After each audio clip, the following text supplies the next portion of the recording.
નેત્રંગ વાલિયા તાલુકાના 20 ગામના ખેડૂત આગેવાનોએ જળ સંપત્તિ મંત્રી ઈશ્વરસિંહ પટેલ સાથે મુલાકાત કરી સિંચાઈ અને પીવાના પાણીના પ્રશ્નો અંગે રજૂઆત કરી હતી। બેઠકમાં નાના ચેક ડેમોના સમારકામ અને કરજણ સિંચાઈ યોજનાના મુદ્દે પણ ચર્ચા થઈ હતી।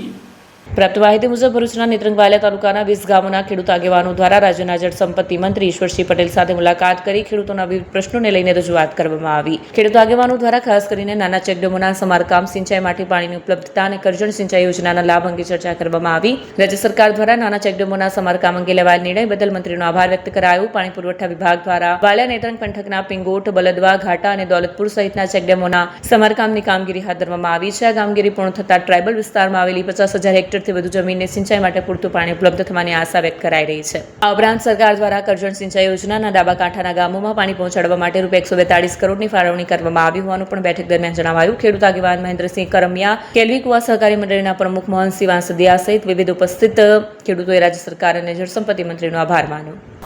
આજ રોજ વાલિયા અને નેત્રંગ તાલુકાના ખેડૂત પ્રતિનિધિઓ માન્ય સિંચાઈ મંત્રી, જળ સંપત્તિ અને પાણી પુરવઠા મંત્રી શ્રી ઈશ્વરસિંહ પટેલ સાહેબને પંડવાઈ સુગર ખાતે ખેડૂતો મળવા માટે આવેલા છે અને ખેડૂતો માન્ય મંત્રીશ્રીનો આભાર માને છે, કારણ કે સુક્કો ભટ્ટ વિસ્તાર નેત્રંગ અને વાલિયા તાલુકો એને સિંચાઈ મંત્રી તરીકેની સફળ કામગીરી દરમિયાન પિંગોટ ડેમ, બલદવા ડેમ, ઘાટા ડેમ, દોલતપુર ડેમ ને કાર્યાન્વિત કરવા માટે એમણે ખેડૂતોની રજૂઆતને ધ્યાનમાં રાખીને, આગેવાનોની રજૂઆતને ધ્યાનમાં રાખીને જે કામગીરી કરી અને જે પરિણામો ખેડૂતોને દેખાયા એનાથી ખેડૂતો ખૂબ આનંદ વિભોર છે।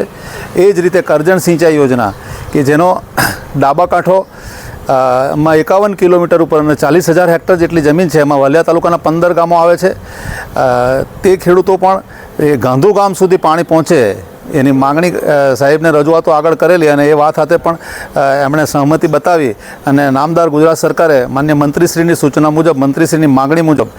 1,42 કરોડ રૂપિયા એ ફક્ત ડાબા કાંઠા માટે કરજણ સિંચાઈ યોજનાના મંજૂર કર્યા, જેનાથી ખેડૂતો ખૂબ આનંદ વિભોર છે અને જે સિંચાઈથી વંચિત 50 વર્ષથી સૂકા ભટ્ટ વિસ્તાર તરીકે ઓળખાતા વાલિયા અને નેત્રંગ તાલુકાને હવે પાણીવાળો તાલુકો તરીકે બધાએ ઓળખવો પડશે। અહીંયા પણ સિંચાઈ યોજનાઓ તો હતી જ અને મારી સમજ પ્રમાણે 10,000 એકર જમીન જેટલી નાની સિંચાઈ યોજનાઓ હેઠળ, એટલે કે બલદવા, દોલતપુર, ઘાટા, પિંગોટ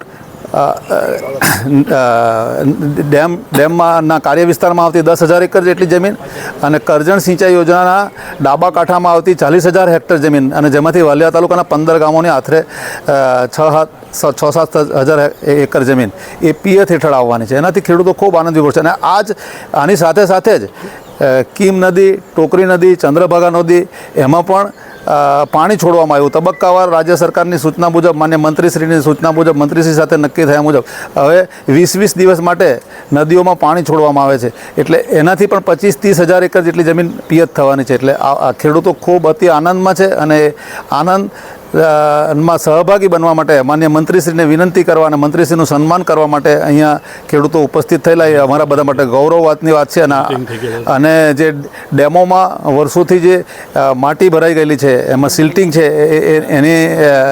સાફ સફાઈ કરવા માટે અને કેનાલોમાં જરૂર જણાય તો નવી કેનાલો બનવા માટે, એની લાઇનિંગ બનાવવા માટે, એ રીતે જે રીતે બલદેવાનું જમણા કાંઠાનું